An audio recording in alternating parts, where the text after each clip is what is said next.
அனைவருக்கும் வணக்கம்ங்க. நம்ம இன்னைக்கு பார்க்க போகிறது பார்த்தீங்கன்னா ஒரு 4 ஏக்கர் உள்ள அக்ரி ஃபார்ம் லேண்டை தான் நம்ம இன்னைக்கு பார்க்குறோங்க. இது எங்கேன்னு பார்த்தீங்கன்னா பொள்ளாச்சியிலேருந்து தெற்கு சைடில் ட்ராவல் பண்ணி வந்தீங்கன்னா, அதாவது பொள்ளாச்சி டு ஆலியார் ரோடுங்க. ஆலியார் ரோட்லேருந்து ஒரு 2வது கிலோமீட்டரில் இந்த ஃபார்ம் லேண்ட் அமைஞ்சிருக்குதுங்க.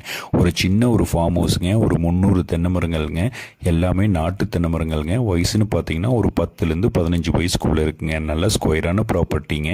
சைட் வேல்யூஷனுக்கு பக்கத்தால் அமைஞ்சிருக்குங்க இந்த ப்ராப்பர்ட்டி. அதாவது வந்து இங்கே பெருசென்ட்டே பார்த்தீங்கன்னா ஒரு 3 லட்ச ரூபாயிலேருந்து 4 லட்ச ரூபா வரைக்கும் போகுதுங்க. அதாவது வடக்கு கிழக்கு சர்வாக அமைஞ்சிருக்குதுங்க. சுற்றி ஃபென்ஸ் பண்ணி வச்சுருக்காருங்க இந்த லேண்ட் ஓனர். வாட்டர் சோர்ஸ்னு பார்த்தீங்கன்னா 7 HP free service with separate கிணறு, செப்பரேட் போர்வெல்லுங்க. அதாவது ரோடு பேசி பார்த்தீங்கன்னா பொள்ளாச்சியிலேருந்து ஆலியார் ரோடுங்க. ஆலியார் ரோட்லேருந்து 2வது கிலோமீட்டரில் இந்த ஃபார்ம் லேண்ட் அமைஞ்சிருக்குதுங்க. இங்கே ஓனர் என்ன ரேட் கோட் பண்ணுறாருன்னு பார்த்தீங்கன்னா, இங்கே பக்கத்தால் எல்லாம் பெர் சென்ட் 3 லட்ச ரூபாயிலேருந்து 4 லட்ச ரூபா வரைக்கும் போகுதுங்க. ஆனால் இதுக்கு பெர் ஏக்கர் வந்து 95